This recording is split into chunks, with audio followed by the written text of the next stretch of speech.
3.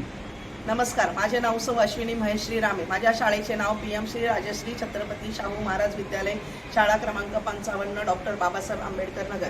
आज आमच्याकडे शैक्षणिक साहित्याचं प्रदर्शन होतं. त्यात मी गणित विषयाचं मॅथ्स पार्क तयार केलेलं आहे. मॅथ्स पार्क हे 3री ते 8वीच्या विद्यार्थ्यांसाठी अतिशय उपयुक्त असं पार्क तयार करण्यात आलेलं आहे. आता यात तुम्हाला पायथागोरसचं थेरम दिसतंय. पायथागोरसचं थेरम हे काटकोन त्रिकोणाच्या बाबतीत लागू होतो. आपल्याला माहितीच आहे की काटकोन करणाऱ्या ज्या 2 बाजू असतात त्या काटकोन करणाऱ्या 2 बाजूंच्या वर्गांची बेरीज केली असतात ती कर्णाच्या वर्गाच्या बेरजे इतकी असते. आता इथे उदाहरण दिली आहे 4. 3चा वर्ग होतो 9, 4चा वर्ग होतो 16. 16 आणि 9ची बेरीज केली की होते ती 25. 25 हा येतो 5चा वर्ग. म्हणजे एक बाजू जर 3 असेल, दुसरी बाजू 4 असेल तर तिसरी बाजू ही 5 येते. त्याचप्रमाणे इथे मी काही तुम्हाला अँगल पण दाखवत आहे. Acute angle, right angle, obtuse angle, straight angle. आता ॲक्यूट अँगल हा मी तुम्हाला ह्या कोन मापकाद्वारे दाखवत आहे. ॲक्यूट अँगल हा 90 अंशापेक्षा कमी असतो. राईट अँगल हा 90 अंशाचा असतो.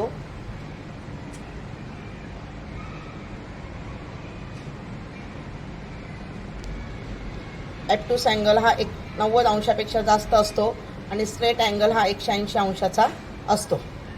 त्याचप्रमाणे इथे मी काही ट्रायंगल बनवलेले आहे. लघुकोन, समद्विभुज त्रिकोण, नंतर विशाल कोन. आता हा कोणावर्ण मी सांगते. हा आहे लघुकोन, हा आहे विशाल कोन, हा आहे काटकोन. आणि आम्ही त्रिकोणावर्ण सांगते. हा आहे विषमभुज त्रिकोण, हा आहे समद्विभुज त्रिकोण आणि हा आहे समभुज. बेरीज समान असते आणि एक रेषीय कोणांच्या मापांची बेरीज 180 अंश असते. ए आणि डी हा विरुद्ध कोण आहे आणि एक रेषीय कोण ए आणि डी आहे. इथे मी काही भौमितिक आकार बनवले आहे. इथे आहे सर्कल. सर्कल म्हणजे वर्तुळ, रेक्टँगल म्हणजे आयत, स्क्वेअर म्हणजे चौकोन आणि ट्रायंगल म्हणजे त्रिकोण. इथे मी काही तुम्हाला साईन दाखवते. इथे आहे ॲडिशन म्हणजे बेरीज, सबस्ट्रॅक्शन म्हणजे वजाबाकी, मल्टिप्लिकेशन म्हणजे गुणाकार आणि डिव्हिजन म्हणजे भागाकार. इथे मी आलेख घेतलेला आहे. आलेखाच्या इथे मध्यभागी 0 दिलेला आहे. हा वाय एक्सेस म्हणजे उभी लाईन, एक्स एक्सेस म्हणजे आडवी लाईन.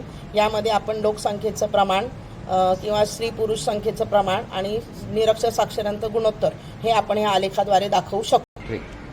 इथे विरुद्ध आणि निगेटिव्ह इंटिग्रल्स शिकवू शकतो. धन्यवाद.